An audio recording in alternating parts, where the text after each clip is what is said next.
Awesome. Well, thank you, Robert. And it is awesome to be back in person. So we're running a bit late, so we'll get the show on the go. Our first speaker is Patrick Curtin, who is talking about ransomware, correct? Yes, talking about ransomware. There's your wireless mic. Just get hooked up here first.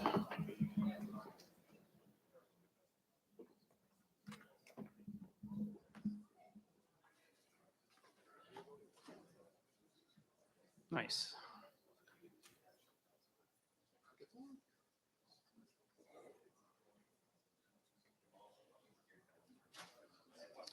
Right. Good morning, everyone. Can you hear me? Good? All right. Excellent.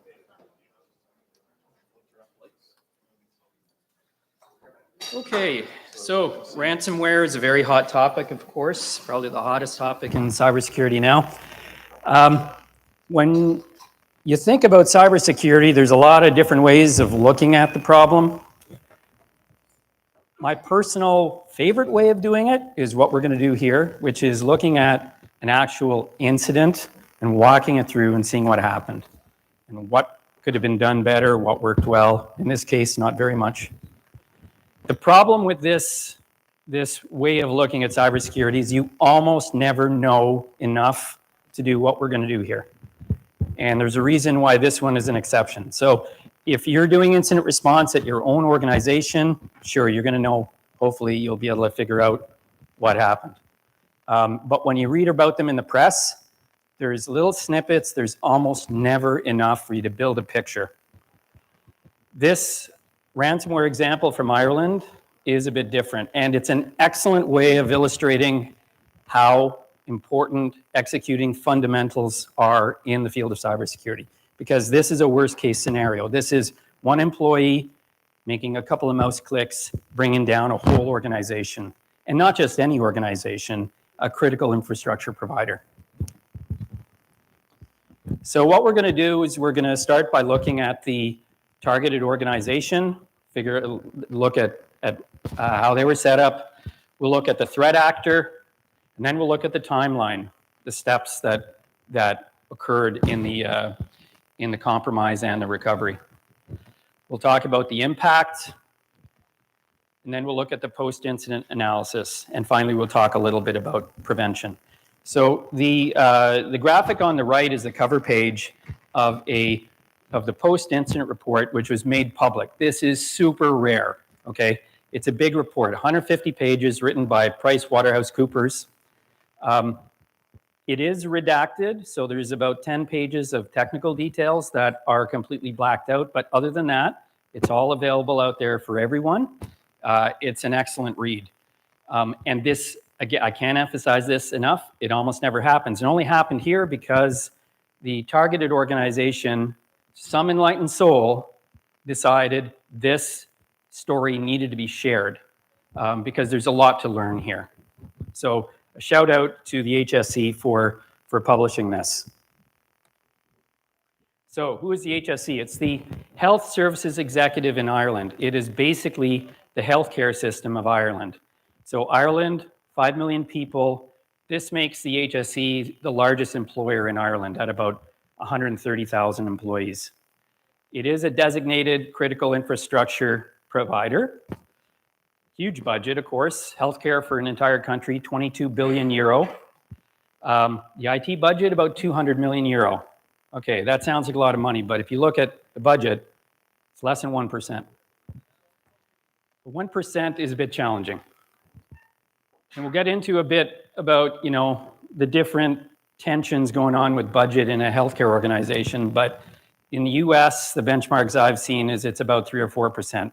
Banks would spend more, 8 or 9 or 10%.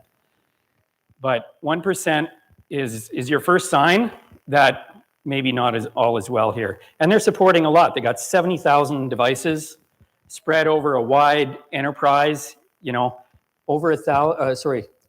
over 4,000 locations. This would be not just big hospitals, but little clinics and that kind of thing.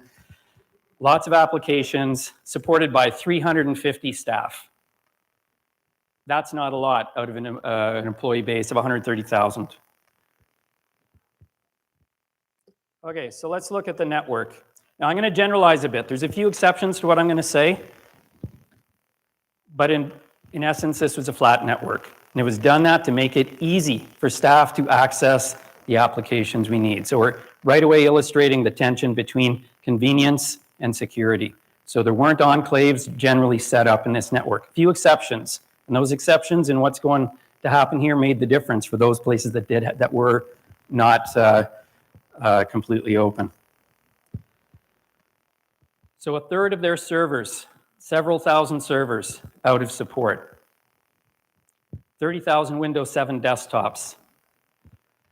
These Windows 7 desktops hadn't been moved forward to Windows 10 because they had a problem running their medical imagery applications. There was a way around this. Some of the hospitals on their own figured out how to do this, but by and large, the enterprise hadn't moved off for that reason. So, whole bunch of workstations, whole bunch of servers not being patched. There was no CISO, no Chief Information Security Officer. They did have a CIO, but no CISO. Unusual for an organization of that size. No SOC, no Security Operations Center, no hub to act as the quarterback for security operations. 15 cybersecurity staff. So when you think about 350 IT staff, 15 cybersecurity staff, that is really, really small. When this incident happened, they were in the process of doubling their IT. They had received authorization to go from 350 to 650 staff. They were just starting to do that. So at least there was some recognition they didn't have enough people. The cybersecurity staff, I didn't write it here, but in the post-incident report, they are described as not having the necessary expertise or experience to do their work, which is a pretty damning statement. But when we get to some of the observations, I think there's other things we need to consider beyond just these poor 15 cybersecurity staff that would have been run off their feet. Okay, think back to spring 2021. This incident happened not too long ago, right? Only a bit more than a year ago, spring of 2021. Spring of 2021, Western health organizations are rolling out COVID vaccines, right? And there's applications involved, there's IT to support that. So some of those cybersecurity people were peeled off to help support this high priority effort. So not only do they have enough, or not enough, but they're also working on other things. And cybersecurity was a recognized high and likely risk. This was presented to the HSE board in the fall of 2020. So people were aware there were problems here. It was actually presented at the board level, the highest level. Now that presentation is not public, but it sounds as though it was just kind of an observational thing and it didn't talk about impacts. It didn't say, hey, if we don't do something about this, we might grind to a halt. And I suspect if it had, they would have been told, no, you're exaggerating. Well, we'll see what's going to happen. So this is how I feel as a cybersecurity professional when I look at this. This is a train wreck. You know, it's surprising something didn't happen sooner, but this is an accident waiting to happen. And, you know, it's appalling. It's terrifying when you think that it's a healthcare setting, a setting where, you know, literally life and death. All right, let's shift gears to the threat actor. In this particular case, it's a group known as Conti. You'll hear them referred to as a cybercrime gang. It's also their ransomware is known as Conti Ransomware, and it's a bit confusing because these guys are currently rebranding. They're in the news a lot. So they really hit the news big with this. And they've subsequently, I'll talk about it a bit, they've been involved in other high profile things, but they've actually decided to rebrand, and it's not clear exactly what's going on, but it looks like they're based in St. Petersburg, about 200 people, and they have a very wide playbook, okay? They have some very sophisticated techniques, but their hallmark is what we call living off the land, which is where once you get on the network, you're gonna harness admin tools that are already found there. So you're not having to move malware in that could get detected. You're just gonna use stuff that's already sitting there in the admin's toolbox. So the FBI, as of about 6 months ago, they had estimated that this group had over 700 major ransomware victims, and in 2021, they extorted somewhere between 150 and 180 million. So that's a lot of money when you think only about 200 people are behind it. If that was a company, they'd be doing pretty well. And they've been described as an unparalleled big game killing machine. They've, 700 major victims in a few years. They're very good at what they do. And at the bottom there, they're good enough that the FBI issued a ransomware advisory about them. So that is also available for everyone to see. This is from about a year ago, September 2021. Now, that said, they've been breached themselves. Excuse me, I'm going to have to get some water. My mouth's already getting a little dry.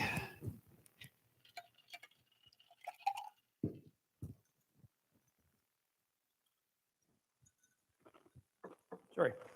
Right, so in the fall, about a year ago, they were, actually I say fall 2020, sorry, that's fall 2021 and March 2022.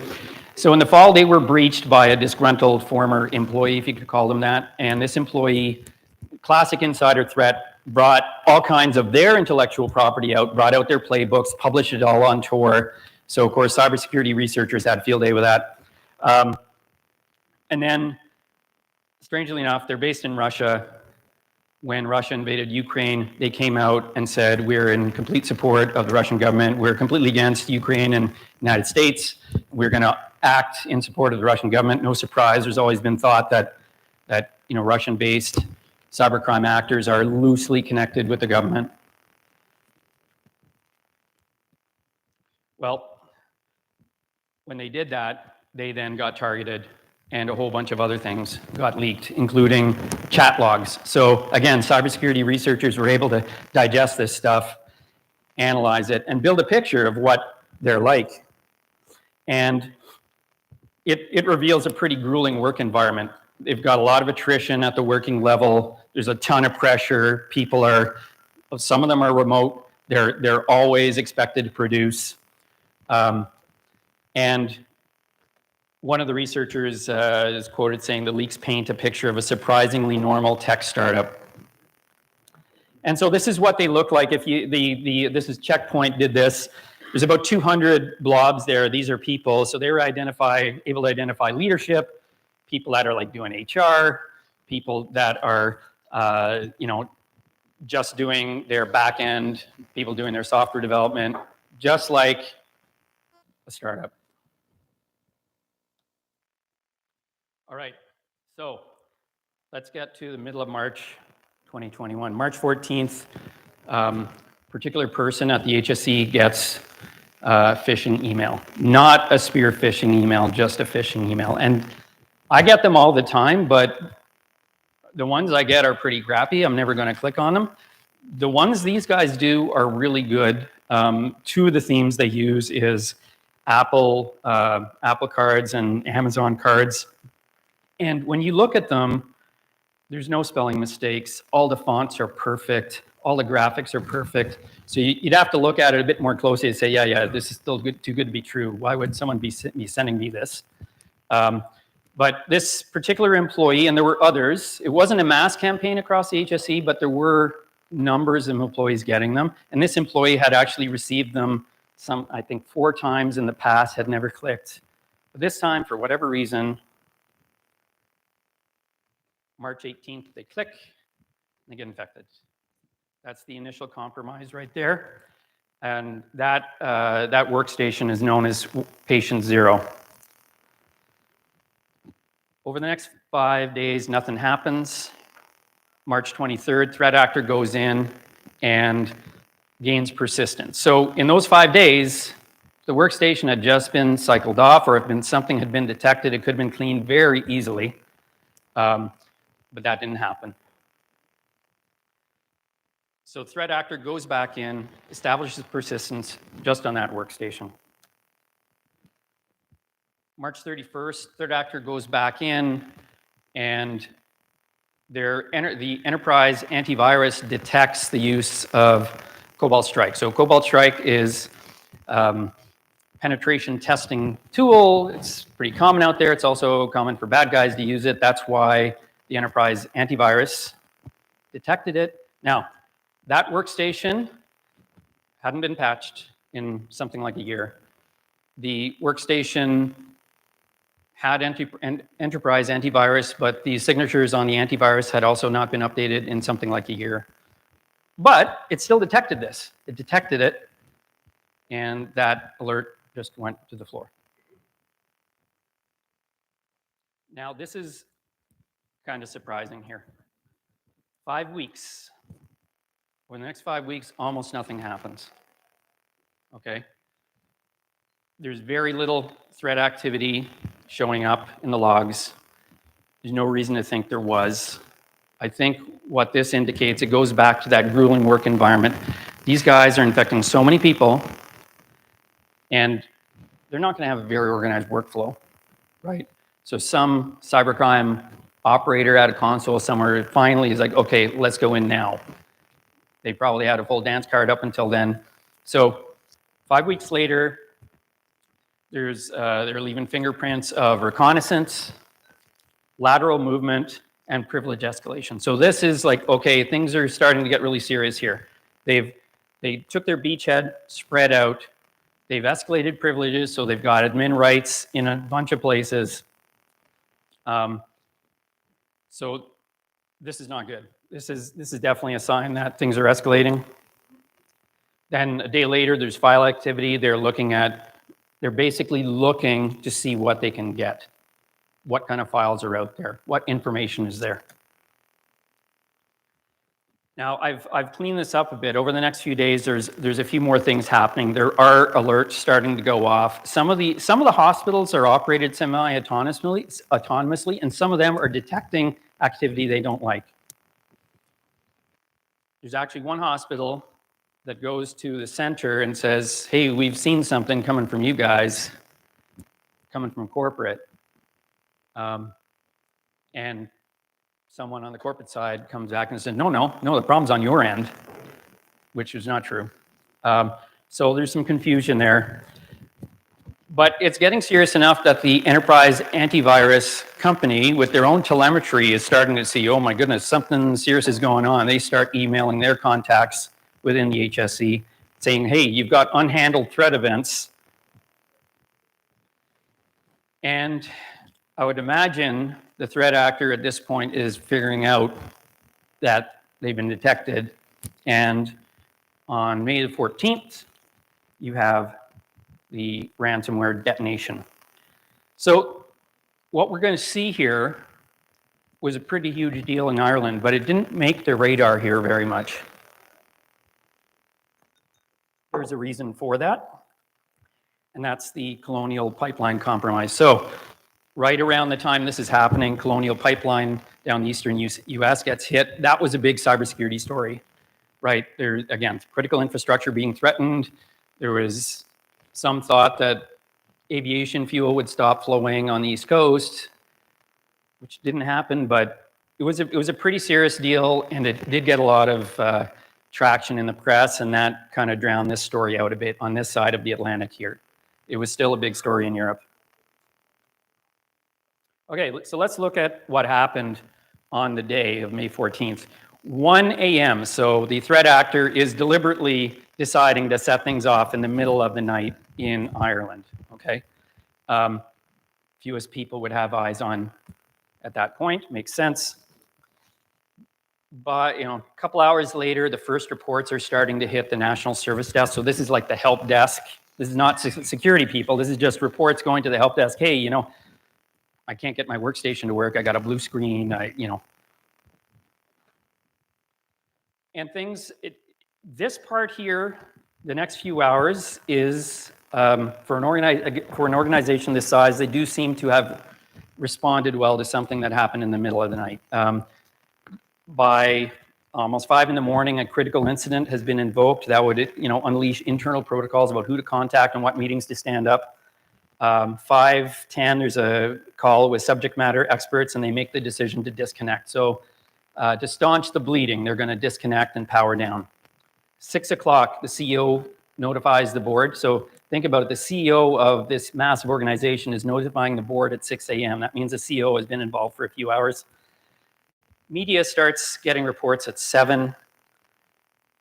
The police are brought in at 10, 10:30. They've engaged some third-party help, a third-party incident response company. By noon, a malware sample has been shared with the IR firm, and 2 o'clock, text going out to staff. And at some point during the day, a ransom is demanded of 14 million euros, so about $20 million. So if you're a member of the HSE, you get into work, everything's off or should be off. Nothing's working. You're gonna, on your own Twitter, maybe if you follow HSE, you're gonna see this reminder on Twitter. If your workstation's on, turn it back off.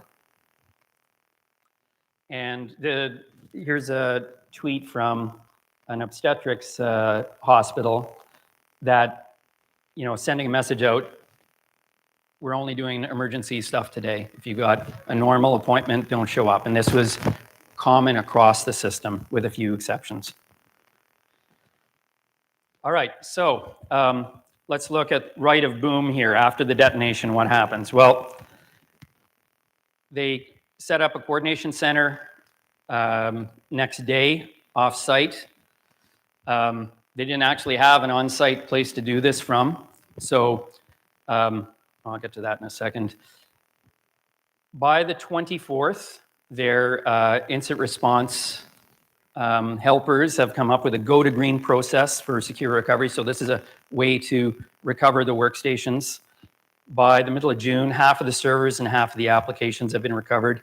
And by about a year ago, so September 21st, most of the servers and applications have been recovered.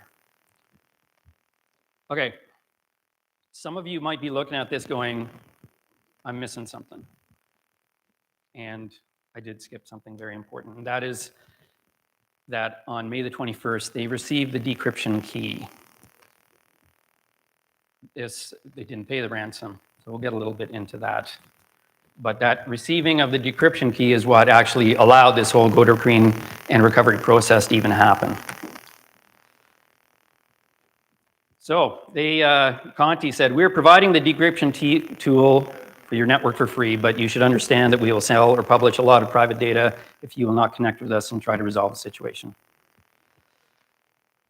Yeah, it is more important to be lucky than good. Now, why did this happen? The most likely scenario is that someone within the ransomware gang was like, oh my goodness, this is going to bring a lot of heat on us. This is not good for us. We got to walk this back. There's some chat to support that theory. We don't know for sure. They do target other healthcare organizations. Maybe it's because Ireland is kind of non-aligned. Ireland is not in NATO. Who knows? Okay, let's talk about the impact a bit. Devastating impact. It cannot be overstated. This is on Irish state media early June. HSE chief says cost of cyber attack could reach 100 million euro. Since then, the estimate is it might be as much as 5 times as high. Massive cost. Okay, so huge financial cost.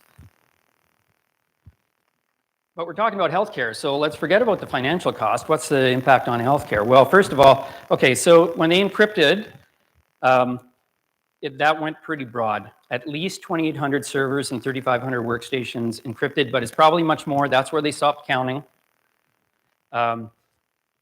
So it was pretty broad. And the response, which they really had to do given their situation, they had to disconnect and power down. Well, think in your own work, what would happen if you did that? It's going to have a big impact on your work, of course. One of the biggest things, HSE lost its email, and email was the way they primarily operated internally. It was, a lot of us are now doing a ton of stuff on Teams. That wasn't the case there. More importantly, healthcare staff lost access to patient information and lab systems. So you know, you're going in to get a treatment and your doctor can't access your file, which in a lot of treatments, that's really, really important, right? It's not just a one-off. It's housed, you know, especially say with oncology. On top of that, support staff lost access to financial and procurement systems. So even in recovering, like, okay, we got to pay for this incident response firm, like they would have been having to do all this stuff without the support of their normal systems. They didn't have access even to their employee contact list. They didn't have access to their access registers or network diagrams. So think about this, like in your own life, you got to be ready for a power outage, right? So hopefully at home, you got a few flashlights. So it's like 10 o'clock at night, power goes out while you're watching Netflix. Well, it doesn't do you a lot of good if you have flashlights and you don't know where they are. So they didn't even know where their flashlights were. They did not know, you know, what their assets were. They didn't know, they didn't have their network diagrams to work from. And then what does this all lead to?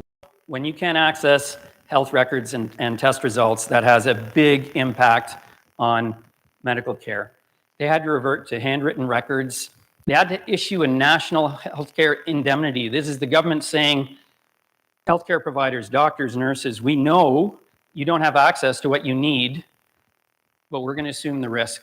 We want you to carry on. And of course, the healthcare people wanted to carry on. They just can't provide the same standard to healthcare. And the government basically had to step forward and say, we'll assume the liability here.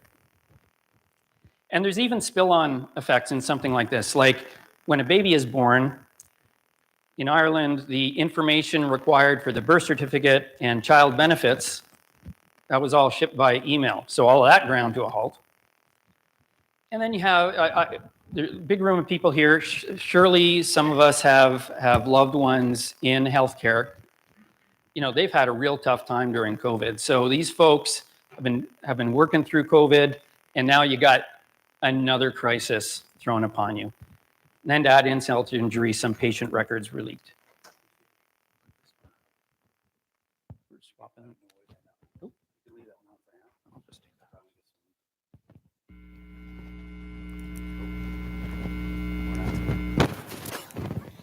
So I can turn that one on.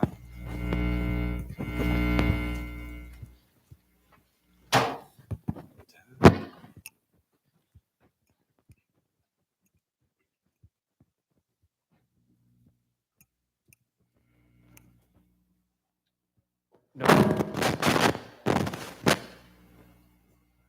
Can you hear me now? Okay. All right, so this organization couldn't have done it on their own, obviously. So they right away, the Irish National Cybersecurity Center, which is tiny. The Irish military actually came in. This one's a bit funny. So you think about the Irish military pulling up. It's like, oh, they're going to bring, you know, radios. No, they set up a Teams instance for the healthcare system. And they also brought in, they had some reservists who were white hat hackers, so they had some expertise as well. AIB, Allied Irish Bank, I'll just shout out to them because they're kind of the unsung heroes there. They weren't recognized in the report, but one of the members of the HSE board is the CIO of the Allied Irish Bank, biggest Irish bank. When this incident happened, he threw open his resources. They used their incident room, they used their staff, all for free. So this is a great example of another entity recognizing the problem, recognizing how important it was for the country, and let's do something about it.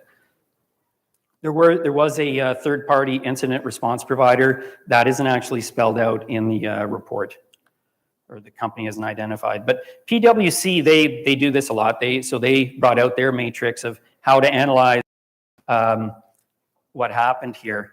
They basically measured the HSE's readiness against their framework. They conducted a pile of interviews, people reviewed thousands of documents. So in their readiness framework of 28 elements, 21 of them are noted at very high risk. So, in their view, HSE was doing very little to reduce their attack surface, doing almost nothing to reduce dwell time or to limit blast radius, only a few things for recovery. So a lot of kinetic terms there, but basically those basic things you need to do to have defense in depth and to minimize damage when compromises happen. Well, HSE was doing very little of that. They did a cyber maturity assessment. Not surprisingly, it came out as pretty poor. So measured against the 5 NIST cybersecurity domains. Basically, if you get a 1.0, that's like you're doing nothing. You don't get a 0, you get a 1. So they're not very far along the path to cybersecurity health here.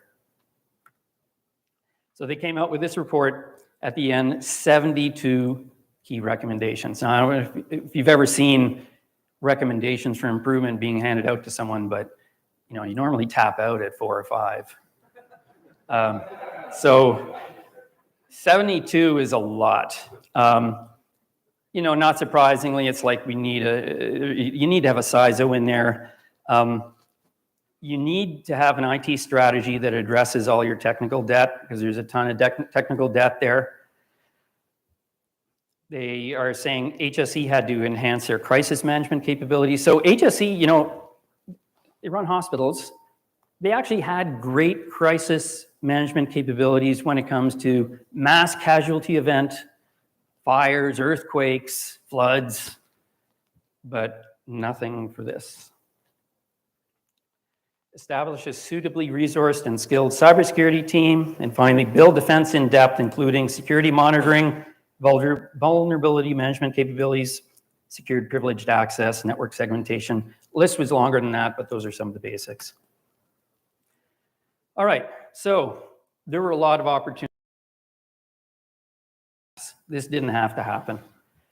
So if we think about the initial email, well, this is the human element, training for your staff, training for people on hygiene, on not clicking on things you don't expect, on just basic awareness about the cybersecurity threat.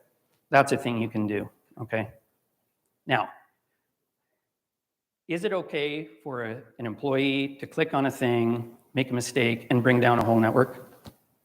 No, it's not okay. But that's your first step. Okay. You still have to have safeguards after that. So that initial click, that should have, with a half-decent endpoint agent, that would have set off an alarm.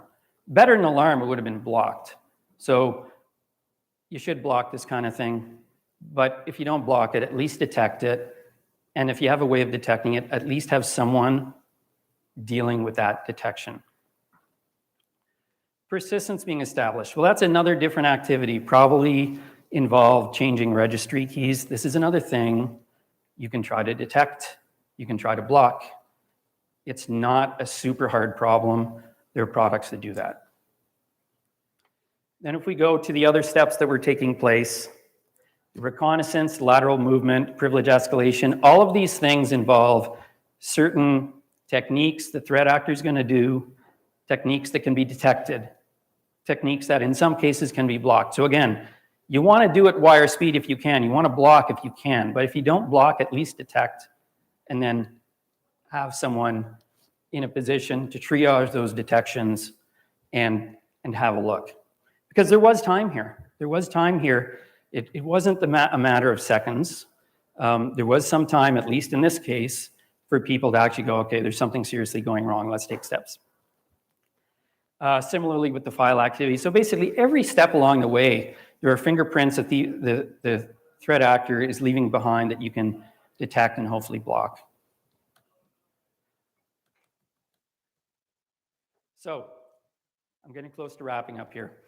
This could have been way worse. So if the key had not been provided, they wouldn't have been able to do that recovery.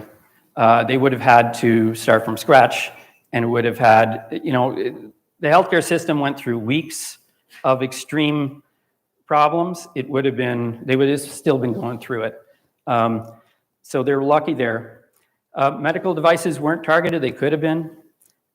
The malware wasn't destructive. Could have been a worm, could have been a wiper. You've been hearing maybe a bit about wiper malware being used in Ukraine. Malware could have gone on and just started destroying files. That didn't happen. But I think what this points to organizations, if you're operating on the internet, you got to take steps to defend yourselves. You have to invest. It takes money. And when I say money, it's money for systems, it's money for people, which often gets forgotten. And it's also putting those things together. It's your workflows. It's what do you do? It's the processes you put in place to make those things work together. Too often, it's really focused just on, a procurement of a system and not how you integrate it into the enterprise and how you actually get value out of it. So, no surprise to everyone here, to talk about cybersecurity, it really matters, right? Like here's an extreme case where an organization, a really, really important one, is just brought to its knees. The cybersecurity fundamentals we talk about, okay, network segmentation being shown here, multi-factor authentication, monitoring. These things put together form multiple layers that, it means you're moving away from just the perimeter. It's and in this case, they didn't even really have a perimeter. It's having that multiple levels of defense so that when someone goes after you, and someone will go after you, if they get in, they can't get as far as they want to. And at the end of the day, threat surface visibility is critical for attack detection and mitigation. So you need to know what you have. You need to know if your assets are patched. You need to be looking at what's going on those systems. You need to be able to hopefully detect, hopefully block those things that are going on. And in a lot of cases, we are not talking about a 0 day here. The Minister of Health at one point early on came out and said, oh, this was a 0 day, there's nothing we could have done about it. Okay, well, A, it wasn't true. It wasn't a 0 day. It was old vulnerabilities. B, even if it is a 0 day, there's still stuff you can do because the threat actor is going to get on and do certain things like escalate privilege. And that is something that can be detected. That is something, the right solution you can block. Okay, so let's see how we're doing for time here. I guess I burned through that a little bit faster than I thought I might, but it does leave some time for questions. Do you have any more details about the privilege escalation that happened? Once they were in, did they use existing exploits? So, yes and no. So, in detail, no. So there's 10 or 15 pages, I can't remember which, of detailed text stuff that was redacted. We did see that Cobalt Strike and Mimikatz were used. So Mimikatz is something that is used to dump credentials, and then you can basically, even if it's hashed, you can sometimes harvest the passwords from that dump, that hash dump. One of the things that is often done for privilege escalation is something called LSAS abuse. That might have been what happened here, don't know. Like my company, we have people that are experts in that kind of thing. So, techniques, some of the ways to the techniques keep changing, but the basic techniques aren't changing that much. And so our solution and others look for that kind of thing.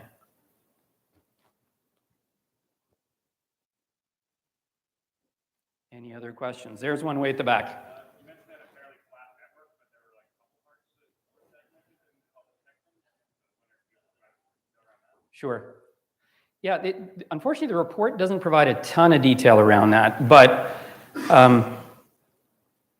there were several hospitals that got compromised, but the compromises were detected and cleaned up. And it's not clear why those hospitals, why that happened there and not elsewhere. There was mention of semi-autonomous hospitals, and I think some of those hospitals probably had maybe their own internal resources. The Department of Health, interestingly enough, was connected to this network, but they had their own they basically had their own defenses. And so there was an attempt to traverse from the National Healthcare Network into the Department of Health, and that was blocked.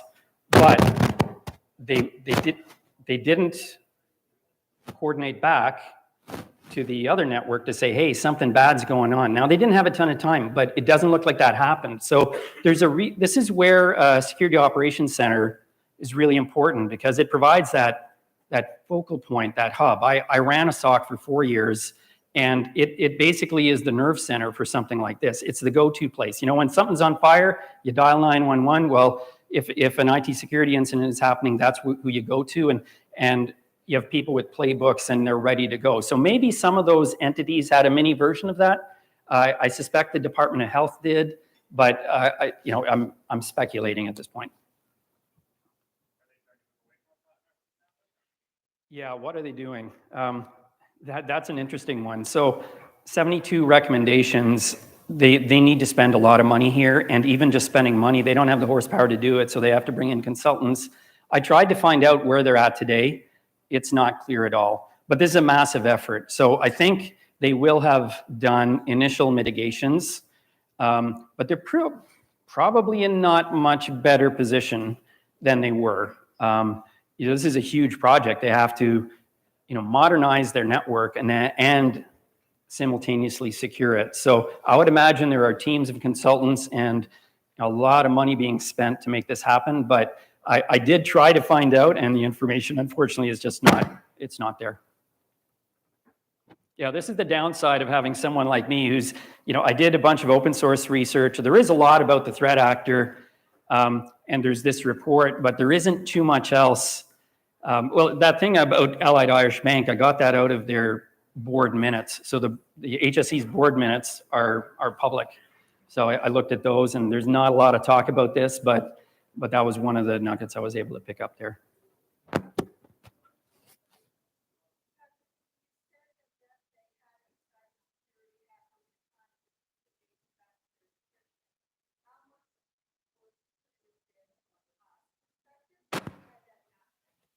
Okay, first I do want to, I hope I didn't give the impression that it actually was conscience.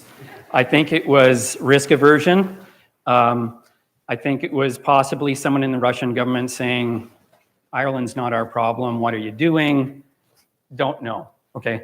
But, I mean, they've gone after other healthcare entities. Conti totally mangled Costa Rica's networks. They went after several networks in the government of Costa Rica in the winter. They're still recovering from that. So how much worse could this have been? Well, I think, if the key had not been provided, all of those workstations, it's damn near impossible to do recovery of encrypted workstations if you don't have the key. Even when you get the key, sometimes it doesn't work, right? So there would have been a lot of healthcare records locked up. They had some kind of backups, but very inconsistent. That was another thing. You got to have consistent offsite backups. They didn't have that. They had some of it. So they might have been able to partially recover, but it would have been much longer. It would probably only be now that they'd be climbing out of this hole. You would have had, probably a year of healthcare disruption, probably longer. And here they're saying 100 million, maybe I saw one case saying up to 500 million euros in cost, would have been even higher. It's a huge cost. So yeah, it's one of these things where not spending on cybersecurity is a false economy, but it's still, in spite of everything going on, I don't want to sound sanctimonious. I know it's hard within an enterprise. Like in healthcare, they want to spend money on doctors and nurses and MRIs, right? That's what they want to spend their money on. They don't want to spend the money on the IT in the background. But you can't have those things now without properly supporting your IT. It's just a fact of life, and the world hasn't completely come around to that yet.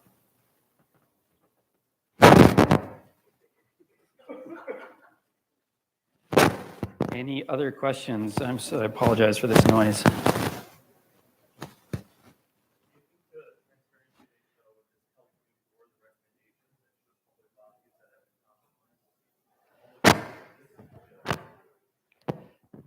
I'd like to think so.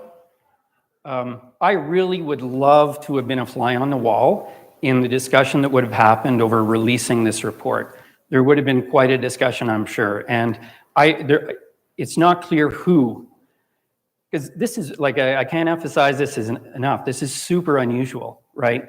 So someone really went hard to say we should do this for the good of everybody, right? And maybe there was that thought that we get this out there, there'll be heat on us to actually make sure this happens. But, you know, the public's memory is short. I'll go next door. So UK has a similar thing, the NHS, the National Health System.